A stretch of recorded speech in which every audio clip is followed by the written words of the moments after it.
그때에 여호수아가 이스라엘의 하나님 여호와를 위하여 에벨산에 한 제단을 쌓으니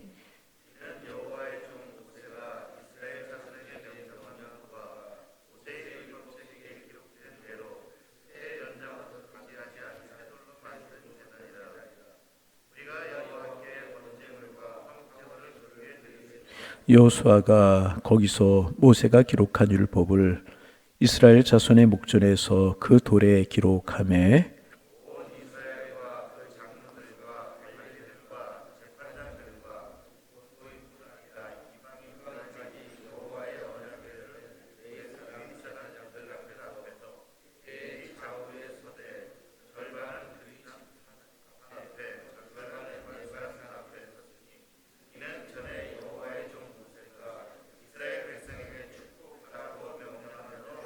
그 후에 여호수아가 율법책에 기록된 모든 것대로 축복과 저주하는 율법의 모든 말씀을 낭독하였으니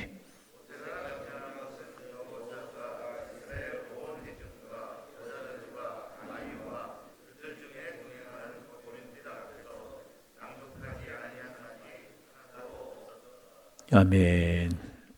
코로나 이후로 이제 부활주일 오래간만에 마스크 다 벗고 찬양하고 그런 부활주일로 지켜서 참 마음에 은혜도 되고 감동도 되고 기쁨도 되고 그랬습니다. 여러분이 부활의 감격과 평안이 여러분의 삶에 늘 함께 하시기를 바랍니다. 그래서 어제 새벽에는 이제 오산시 기독교연합회 부활절 연합예배 참석했고 1, 2, 3부 예배, 오후 예배는 또 음악 예배로 또 시리아 트르키예 지진 피해 전달식으로 참 마음에 기쁘고 감사하고 그랬어요. 여러분, 우리 예수 믿는 것이 주님 안에서 항상 행복하고 기쁨이 되고 은혜가 되기를 바랍니다. 부활하신 주님 마음속에 모시고 살아갈 때 주님 주시는 은혜와 평강이 우리에게 넘쳐날 것입니다. 우리 이제 여호수아로 다시 돌아옵니다. 고난주간 이전에 여호수아를 묵상했는데 이스라엘 백성들이 광야 생활 40년 조금 정리하면 광야 생활 40년을 끝내고 이제 그 가나안 땅에 들어가게 되는데 가나안 땅은 잘 이렇게 포장된 인스턴트 식품처럼 하나님께서 이스라엘 백성들에게 주신 것이 아니고 가나안 원주민들과 전쟁을 하고 싸움을 정복해야 되는 그런 땅으로 이제 주셨어요. 그래서 그들이 여리고를 건너고 요단강을 건너고 그 다음에 여리고성 하나님의 명령과 하나님의 방법대로 하루에 한 바퀴씩 마지막 날 7바퀴 돌고 하나님의 사인에 맞추어서 소리를 지를 때 여리고성이 무너져 내리게 됐고 그리고 이제 이스라엘 백성이 여리고성 안에 들어가서 여리고를 정복하게 됩니다. 그런데 이제 그 성에 있는 모든 것들을 진멸하라고 그랬는데 아간이 이제 신할산 위투 한 벌이 탐이 나고 금덩이 은덩이가 탐이 나가지고 몰래 감추게 되는 것입니다. 이것이 하나님의 명령에 순종한 것이었었고 이러한 작은 누룩과 같은 죄가 있으면 이스라엘 백성들이 가나안 땅에 들어가서 하나님의 말씀대로 살 수 없음을 알기에 하나님께서 진멸하라고 하셨는데 그렇지 않았기에 작은 아이성 전투에서 큰 실패를 맛보게 됩니다. 그리고 여호수아가 낙심해 있을 때 하나님의 말씀이 들려졌고 그 죄의 씨앗, 불순종의 씨앗을 제거해버리고 다시 아이성을 공격했을 때 아이성 전투에서 이제 승리를 하게 됩니다. 그래서 여러분, 우리가 세상을 살아가는 것이 세상의 문제가 아니라 사실은 하나님과의 문제예요. 다시 우리가 세상을 살아갑니다. 그러나 세상 앞에 살아가는 것이 아니고 하나님 앞에 살아가는 것이라는 것입니다. 그래서 늘 우리가 점검하고 기억해야 될 것이 뭐냐 하면 하나님과 나의 관계가 바른가? 하나님의 말씀대로 살아가고 있는가? 이렇게 하고 이렇게 살아가는 것이 주님 앞에 기쁨이 되는 것인가? 늘 물어야 될 것입니다. 그러면 우리는 이긴 싸움을 싸우는 것이고요. 하나님이 예비해 놓으신 축복이 우리의 것이 되는 것이라는 거예요. 늘 물으며 살아가실 수 있기를 바랍니다. 그리고 이제 그렇게 아이성에서 이제 승리를 맛보고 나서 아이성의 전투가 끝나고 나서 여호수아는 이스라엘 백성들을 두 산 사이에 세워요. 그리고 이제 하나님의 언약을 재확인하는 내용이 오늘 본문의 내용입니다. 두 산의 이름은 우리가 이제 많이 알고 있는 에발산이라고 하는 하나의 산이고 또 하나의 산은 그리심산이라고 하는 그런 산입니다. 여호수아는 여기서 이제 몇 가지를 하는데 먼저 무슨 일을 하느냐? 에발산에다가 제단을 쌓습니다. 제단을 쌓은데 이제 철 연장을 쓰지 않은 제단을 만들어서 쌓습니다. 철 연장으로 다듬지 않은 울퉁불퉁하고 못이 없는 단을 만들어 쌓은 것입니다. 이것이 의미하는 것은 뭐냐면 하나님 앞에서 아무런 가식이 없이 있는 모습 그대로 우리의 모습을 자신을 드린다, 이제 그런 뜻이었습니다. 여러분, 하나님께서는 우리가 가식 없는 모습으로 하나님 앞에 나오는 것을 기뻐하십니다. 우리가 나오는 거 기뻐하시지만 가식 없고 꾸미 없는 모습으로 나오는 것을 하나님이 더 기뻐하신다는 것입니다. 세상에 실패했으면 실패한 그대로, 실패한 모습 그대로, 승리했으면 승리한 모습 그대로, 연약하면 연약한 모습 그대로 가지고 나오는 것을 하나님이 기뻐하신다는 거예요. 사람 앞에 꾸밀 수 있고 사람 앞에 그럴 수 있지만 하나님은 마음의 중심을 보시는 분이기 때문에, 그래서 여호수아는 다듬지 않은 그대로 하나님 앞에 그 모습을 가지고 제단을 쌓았습니다. 그리고 모세의 율법을 돌에 또 새깁니다. 우리가 이 가나안 땅에 세야 될 일이 하나님의 말씀을 따라 살아가는 것이다. 돌에 새기고, 마지막으로 모든 이스라엘 백성들, 심지어는 이방인들까지 하나님의 법궤 양편으로 나눠서서 율법에 기록된 축복의 말씀과 저주의 말씀을 낭독을 하게 합니다. 이것은 이스라엘 백성들이 하나님 앞에서 다시 한번 언약의 말씀을 재확인하는 것이었습니다. 그 이유는 하나님과 하나님의 말씀은 언제나 변함이 없고 동일하지만 우리 사람들은요 계속해서 변하기 때문입니다. 그래서 여러분, 우리가 우리 자신의 모습을 볼 때마다 그렇잖아요. 우리의 마음이 늘 바뀌고 조금 죄송한 말씀을 사용하면 변덕을 부릴 때가 많아요. 그래서 조속으로 달라지는 게 사람의 마음이다, 이제 그런 이야기 하지 않습니까? 그렇기 때문에 늘 우리는요 하나님의 말씀을 재확인해야 되는 것입니다. 예배 드릴 때마다 왜 우리가 예배가 필요하고 새벽 기도회가 필요하고 시간마다 예배가 필요한가? 하나님의 말씀으로 우리의 신앙을 늘 재확인해야 되기 때문에 그렇습니다. 그런데 이제 서두에 말씀드렸던 것처럼 두 산이 나와요. 하나는 그리심산이고 다른 하나는 에발산이었습니다. 전한 바에 의하면 그리심산에는 나무가 많이 있어서 산이 풍성하고 푸르렀다는 것입니다. 그리심산은, 그런데 에발산은 나무가 하나도 없는 민둥산, 돌산이었다고 이제 그래요. 하나님께서는 이 두 산을 이스라엘 백성들에게 시청각 교제로 사용하고 계시는 것입니다. 이스라엘 백성들이 이렇게 그리심산의 나무가 풍성한 것처럼 풍성하게 사는 방법이 있다는 것입니다. 그것 오직 하나밖에 없습니다. 그것은 그들의 능력도 아니고 처세술이 뛰어나서도 아니고 오직 하나님의 말씀에 순종하는 것이었습니다. 하나님의 말씀에 순종하면 이 그리심산처럼 나무가 풍성한처럼 삶의 풍성함을 하나님께 주시겠다는 것이요. 그러나 세상 풍조를 따라 살아가고 자기의 지식과 지혜를 따라 살아가고 자기의 고집을 따라 살아가고 세상 사람들이 섬기는 우상을 섬기고 하나님을 버리면 에발산처럼 삭막하게 될 것이다. 시청각 교제로 사용하고 계시는 것입니다. 그러면 여러분, 이스라엘 백성들 왜 이러한 원리에 순종하며 살지 못할 때가 있었을까? 그리심산이 풍성한 것처럼 하나님의 말씀을 따라 살아가면 하나님 풍성한 삶을 주실 것이고, 그렇지 못하고 우상을 따라 섬기고 그들의 고집과 그들의 지혜와 세상 방식을 따라 살아가면 에발산처럼 삭막한 삶이 될 것인데, 이 원리를 이스라엘 백성들이 알고 들으면서도 이 원리에 순종하지 못하며 살아갈 때가 있는 것이었을까 하는 것입니다. 그것은요 실제에 있어서는 정반대처럼 그들의 눈에 보였기 때문에 그렇다는 것입니다. 무슨 이야기인가? 하나님의 말씀대로 순종하면 잘 안 될 것 같아요. 막힐 것 같아요. 여러분, 이삭의 예를 들면 우리 알 수 있잖아요. 이삭이 살고 있었던 땅에 흉년이 들었어요. 그래서 애굽으로 내려갑니다. 근데 그랄이라고 하는 곳에 갔을 때 하나님께서 애굽으로 내려가지 말고 그 땅에 살라는 거예요. 여러분 생각해 보세요. 흉년이 들고 삭막한 그런 땅이었었습니다. 그런데 하나님께서는 애굽으로 내려가지 말고 그 땅에 살라고 그래요. 인간적으로 생각하면 흉년이 들고 삭막한 그 땅에서 어떻게 살 수 있습니까? 바로 그것이라는 것입니다. 하나님의 말씀에 순종하면 에발산같이 삭막할 것 같아요. 늘 가난할 것 같고 늘 안 될 것 같고 늘 막힐 것 같고 어려울 것 같아요. 그런데 세상을 따라가면, 하나님의 말씀 버리고 애굽으로 내려가는 것처럼 세상을 따라가면 출세해서 잘 살고 잘 될 것처럼 보인다는 것입니다. 실제의 삶에서는 그렇게 보일 때가 있다는 것입니다. 왜 그런가? 눈에 보이지 않는 풍성한 영적인 세계를 모르기 때문에 그렇습니다. 여러분, 우리 주님 말씀하셨지만 하나님의 백성들은요, 떡으로만 사는 사람들이 아닌 것입니다. 이스라엘 백성들은, 하나님의 사람들은요, 믿음으로 사는 사람들이었습니다. 그래서 아무리 세상적으로 궁핍하더라도 믿음이 풍성하면 은혜 가운데 살아가게 되는 것이라네. 여러분, 우리 오늘 아침에 이거 마음속에 꽉, 우리가 이제까지도 이거 붙들고 살아왔지만 오늘 아침에 이 말씀 꽉 붙들 수 있어야 되는 것입니다. 여러분, 우리는 떡으로 사는 것 아니고 세상이 주는 양식으로 사는 것 아니라는 것입니다. 믿음으로 사는 것이니. 하나님, 오늘도 하나님 바라보고 믿음으로 살게 하여 주옵소서. 믿음으로 살면 그 하나님의 자녀들은요, 하나님이 책임져 주시는 것입니다.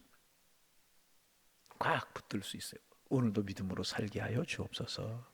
할렐루야. 그러면 왜 이렇게 언약을 세우시고 율법을 낭독하게 하셨는가?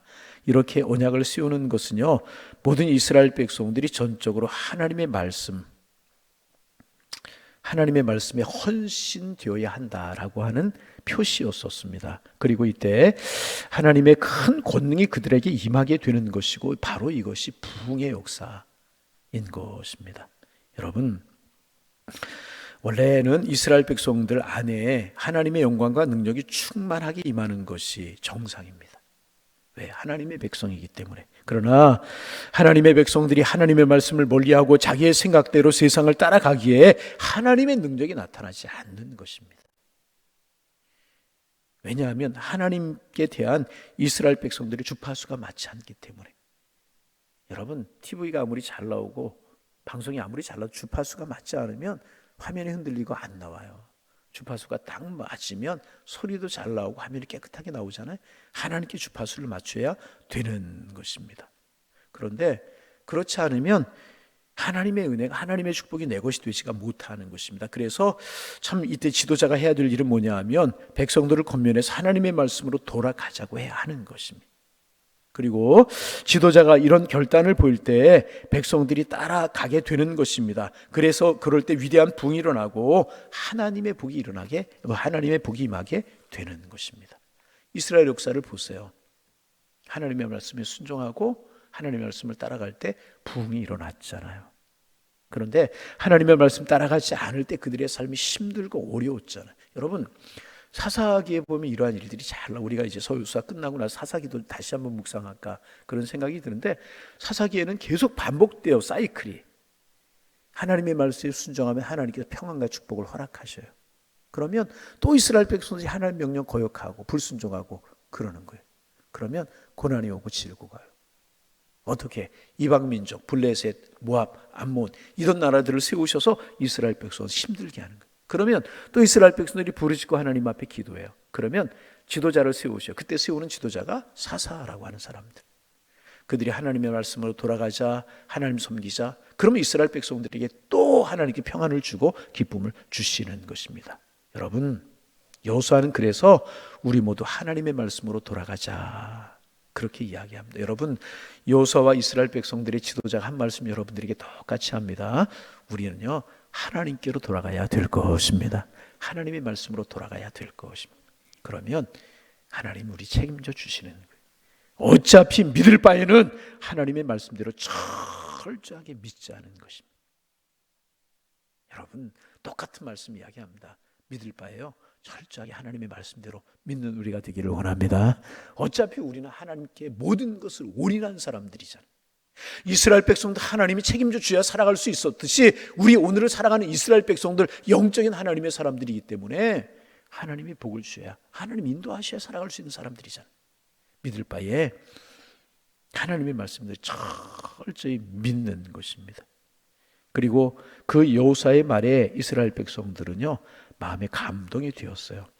그래서 하나님의 성령이 임하시고 하나님의 영광이 이스라엘 안에 충만하게 된 것입니다. 그런데 여러분, 이렇게 하기가 쉬운 것 같지만 결코 쉽지 않습니다. 철저하게 자기 생각과 자기 야망을 포기하지 아니하면 안 되는 것입니다. 여러분, 우리 철저하게 믿을 바에 하나님의 말씀대로 살아가서 주님 신 은혜 가운데 거하시는 하나님의 사람들 될 수 있기를 소망합니다. 마지막으로 여호수아는 백성들에게 축복의 말씀만 전하지 않아요. 그들이 불순종할 때 당할 하나님의 저주에 대해서 똑같이 이야기하고 있습니다. 자, 우리 한번 읽어볼까요? 34절 말씀 같이 한번 읽어봅니다. 그 후에 여호수아가 율법책에 기록된 모든 것대로 축복과 저주하는 율법의 모든 말씀을 낭독하였다. 우리 이 말씀 꼭 기억해야 돼요. 우리는요, 꼭 좋은 말만 듣기를 원해요. 축복의 말만 듣기를 원할 때가 많습니다. 그래서 내 마음에 조금 맞지 않는 말씀을 들으면 그것이 하나님의 말씀이라도 듣고 싶지 않고 마음이 불편하고 그럴 때가 참 많아요. 축복의 말씀만 듣고 싶어요. 저주나 책망의 말을 듣기 싫어 한다는 것입니다. 그러나 성경에 보면 항상 축복의 말씀이 신명기 계속해서 보세요. 너희가 이렇게 하면 하나님이 복이 많을 것이다. 들어와도 받고 나가도 복을 받고 떡반죽 그릇이 넘쳐나게 될 것이다. 이런 말씀도 있어요. 틀림없이 있어요. 그러나 반대의 말씀, 그러나 하나님의 명령에 불순종하고 하나님의 명 따라 살아가지 않고 마음에 교만하고 우상을 섬기고 그러면 그 복과 상관이 없고 너희가 어려움을 당할 것이다. 이런 저주의 말씀도 있다는 거예요. 꼭 기억할 수 있어요. 그래서 여러분, 이제 축복의 말씀만 듣고 싶어하고 저주와 책망의 말씀을 듣고 싫어하는 이것은 뭐냐 하면, 비유를 든다면 마치 브레이크가 고장난 자동차처럼 달릴 때는 잘 달리지만 서야 할 때 멈추지 못하는 위험한 일이 아닐 수가 없습니다. 그러면 결국 대형 사고가 날 수밖에 없는 것이라는 것입니다. 그래서 우리는요, 축복의 말씀도 듣고 아멘할 수 있어야 돼요. 그런가 하면 책망의 말씀도 듣고 순종할 수 있어야 될 것이라는 거예요. 여러분, 부모님이 자녀들을 훈육할 때 칭찬하고 축복도 하지만 잘못할 때 안 된다고도 이야기하잖아요. 이런 말을 듣고 순종할 때 그 아이가 복이 되는 것처럼 우리는 그런 말씀을 듣고도 순종할 수 있고, 이게 속도 조절이라고 이야기를 할 수가 있습니다. 그래서 이제 하나님이 기뻐하시지 않는 일은 이제 제동을 걸고 멈추어 서고 하나님이 기뻐하신 일의 속도를 높여서 항상 바른 길을 달려갈 때 하나님이 예비하신 가난의 축복, 하나님 우리를 예비하신 형통, 은혜, 우리의 것이 되게 되는 것이라는 것입니다. 그래서 늘 하나님의 말씀이 무엇이라고 이야기하고 있는가, 거기에 관심을 두고 살아가야 되는 것이라는, 오늘도 주님 바라보고 믿음으로 살아가는 한 날 되셔서 그리심사 안에 축복이 있었던 것처럼 우리의 삶과 우리의 가정 가운데, 우리 행함 가운데 하나님이 도우시는 은혜가 넘쳐나는 축복의 한 날, 감사의 한 날, 은혜의 한 날, 부활의 주님을 모시고 평안 가운데 살아가는 그런 날이 되실 수 있기를 주님의 이름으로 축원합니다. 기도하겠습니다. 하나님, 부활 주일을 정말 은혜로 지내게 하셨사오니 감사를 드립니다. 하나님, 우리 부활의 주님을 믿습니다. 우리 주님 부활하셨기에 죽음의 문제가 해결이 되고 영원한 생명의 문제가 우리는 해결된 사람들인데, 죽음의 문제, 생명의 문제가 해결된 사람들답게 이 땅에 소망 두지 않으며 하나님의 나라의 소망을 두며 살아가는 하나님의 사람들 되게 도와주옵소서. 주님이 죽음의 권세를 이기셨다면, 우리가 그 주님을 믿는 사람들이라고 하면 세상에 무서울 것, 두려울 것 무엇이 있겠습니까? 고난이 있고 질고가 있을지라도 부활의 주님 바라보며 능히 이기며 살아가는 하나님의 사람들 되게 하셔서 우리의 마음에 주님이 주시는 평안이 끊이지 않고 주님이 함께 하시는 은혜의 삶을 살아갈 수 있는 저희가 되게 하셔서 날마다 찬송이요, 날마다 감사요, 날마다 어려움 중에서도 기쁨의 삶을 살아가는 하나님의 사람들이 다 될 수 있도록 축복하여 주옵소서. 하나님, 이제 부활주의를 지내고 부활절기를 저희들이 지내게 되는데, 부활하신 주님 제자들을 찾아오셔서 첫 번째 하신 말씀이 평안할지어다 말씀하신 것처럼 하나님의 평안이 저희들에게 함께하기를 원합니다. 저희들의 마음에 평안이 있게 하여 주옵소서. 우리들의 가정 속에 주님이 주는 평안이 있게 하여 주옵소서. 우리 교회 속에 하나님 진정한 평안이 있게 하시고 이 민족 가운데 하늘 평안이 이루어질 수 있도록 축복하여 주옵소서. 세상에 진정한 평안과 진정한 행복이 어디에 있겠습니까? 그러나 그러기에 우리 주님, 내가 주는 평안은 세상이 주는 평안 같지 않다고 말씀하셨는데 주님 기도합니다. 그 평안한 마음을 살아갈 수 있도록 축복하여 주옵시고, 하나님 환경이 여건이 우리에게 진정한 평안을 주는 것이 아니라 예수님의 사랑, 예수님의 은혜가, 신앙이, 믿음이 우리에게 진정한 평안을 주는 것인데 예수님 붙들고 믿음으로 살게 하셔서 진정한 평안 누리며 살아갈 수 있도록 성령이여 축복하여 주옵소서. 부활의 주님과 함께 한 걸음 한 걸음 걸어가는 삶을 살게 하셔서 하루하루가 기쁨이요 감사요 은혜가 될 수 있도록 성령님 축복하여 주옵소서. 또 우리가 여호수아서를 계속해서 이제 묵상합니다. 여호수아서를 통해 주시는 주님의 말씀 새벽마다 우리의 마음속에 새기게 하셔서 우리의 믿음이 조금 더 진보하고, 하나님 정말 가나안 땅과 같은 세상을 살아가는 저희들 이스라엘 백성들의 모습을 보면서 우리도 가나안 땅을 정복하고 주신 축복 내 것으로 삼으며 우리의 지경을 넓혀가는 삶을 살 수 있도록 도와주셔서 우리의 삶의 유익이요 축복이 될 수 있도록 인도하여 주옵소서. 하나님 앞에 나올 때마다 가식 없는 모습으로 있는 모습 그대로 주님 앞에 나아갈 수 있는 저희들 되게 하여 주옵시고, 하나님 하나님의 말씀과 명령에 순종하는 삶을 살아갈 때 그리심산에 축복이 있고 그렇지 않을 때 에발산처럼 어려움이 있을 수밖에 없다는 사실 다시 한번 우리의 마음속에 새기고, 오늘도 내일도 하나님의 말씀을 따라 하나님의 명령을 따라 하나님의 뜻을 따라 살아가게 하옵소서. 내 믿음을 점검하는 신앙의 삶을 살게 하셔서 그리심산의 축복이 저희들의 축복이 될 수 있도록 인도하여 주옵소서. 새벽마다 주님 앞에 나올 때 우리의 기도의 제목이 분명하고 우리의 기도의 제목이 생각나고 성령께서 우리의 기도를 도우셔서 마땅히 간구할 바를 간구하고 빌 바를 빌고 기도할 바를 기도하게 하시어서 새벽 시간에 풍성한 시간 되게 하시고 은혜의 시간 되게 하시며 영적인 힘을 공급받는 축복의 시간이 될 수 있도록 인도하여 주옵소서. 하나님 오늘 한 날 우리 양일의 권속들 평안한 한 날 되게 하시고 이 한 주간 믿음으로 승리하고 만나는 사람들에게 부활의 소식을 전하며 평안을 전하며 살아가는 한 주간이 될 수 있도록 축복하여 주옵소서. 예수님의 이름으로 기도하옵나이다. 아멘.